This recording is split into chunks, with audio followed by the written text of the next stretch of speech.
Yes, we will still get a little bit of that snow today, but it's not going to be anything like we saw yesterday. We're actually already a few degrees warmer than this time yesterday, so we're going to start seeing that warming trend as we go into the days ahead, which will help to get rid of some of this. However, we still have about another day of it.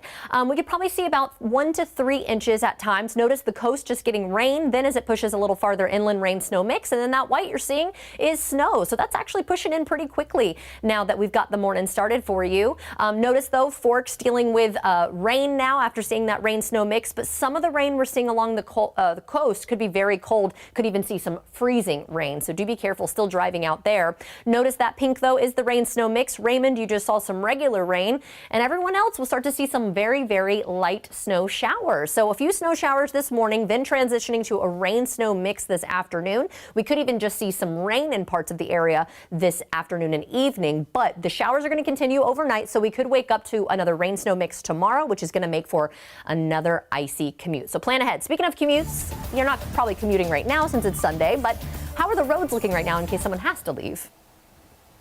And Jordan, you and I were talking a few moments ago about reminding people to wipe the snow off their car. I mean, yesterday we did have an accident occur because the snow fell in the windshield. So just remember that as you're driving out, because you don't want it to fall behind the person, especially when it's hard ice now, too. That could cause some damage. So just be aware of that. We do have a couple of problems we're watching. One of them is northbound I-5 north of Northgate. Take a look outside right now. At this one, you can see a couple lanes of traffic are blocked here and people just going by it. But the road conditions, you know, we did have things improve yesterday, and then it refroze again, right? Well, we were below freezing throughout the entire day, but as more and more people got out on the roadways did get a little bit better, but certainly this morning we are seeing more issues with that and icy and slushy roadways. This is an incident just off the freeway I-5 at Port of Tacoma Road, and you can see that it is snowing there. Here's a look at Highway 18 and the I-5 interchange. So yeah, the roadways, certainly you can drive on them, and you're probably going to be fine, but we just want you to be aware that there are going to be some icy conditions out there for sure, at least until more and more people get out on the roadways, as we send it back to you guys. Yeah, no doubt. All right. Thank you, Stephen. A live look behind the wheel at Storm King now as we get you through Tacoma. Live conditions here near Sprague Avenue as we stop and go through some of the side streets. This isn't a neighborhood street. It's not a major arterial either, but it's one of those sort of medium roads where you have one side open and maybe plows will get a second lane open today. It can be crunchy in spots. Definitely ice potential. So go slow out there today, no doubt. Depending on where you live, your neighborhood may be full of ruts and snow. Yeah, it must be tough for cars like Sweet Luna to get through the snow. If you have no idea what we're talking about Lionel Donovan's car, which got stuck yesterday. If you're watching our coverage, it was quite the adventure that we followed along. I'm wondering how Luna did with the conditions this morning with the kind of the crunchy snow, Lionel.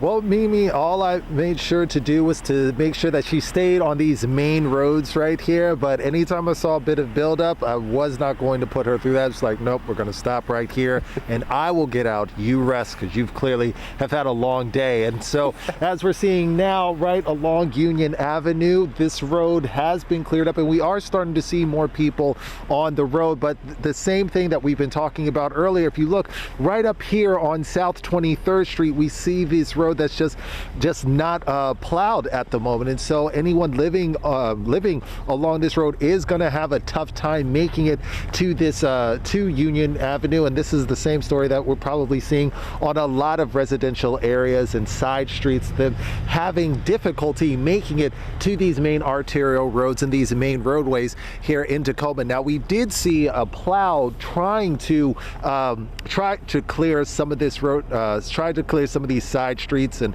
some of the snow and move some of that buildup out of the way, but they're going to have a lot of work to do. We have one car trying to make it, and hopefully, are they going to be able to make it all the way up? I hope so. I hope they got enough momentum to make it all the way up that hill. But if you are going to be going on the, if you are going to be traveling today, if you have anything that you need to pick up, please keep in mind that a lot of the side streets and residential areas have not been plowed. Those roads are still covered with snow. And so if you do plan on making any errands, try to stick to those main roads, because that is where you'll have the best luck when it comes to traveling. Yeah, we should mention as we were watching that car, Lionel, there's some snow on top of these cars that are moving around, and that could actually be really dangerous to the car behind them. So, yeah, if you've got snow on your car, brush it off before you hit the road for the safety of those around you. All right, Lionel, thanks very much. Thanks for showing us what it's like in Tacoma. Let's get you now to the east side where we are seeing the major roads in Bellevue. Pretty well plowed, not bad, Bellevue. Side streets are a different story, though. I look at this. This is probably what you're seeing in most of the neighborhoods around Western Washington, where I mean, you're talking about just definitely rougher conditions, streets that have not been plowed. The plow goes through it, really kind of boxes in your neighborhood too. It shoves that big heavy snow. Exactly. We got some cars that ended up being abandoned, and even some snow plows. It was so slick that they kind of slid off the road and ended up. This one kind of ended up on the side of the road. So that is what we're seeing across so many neighborhoods this morning as you wake up and try to dig out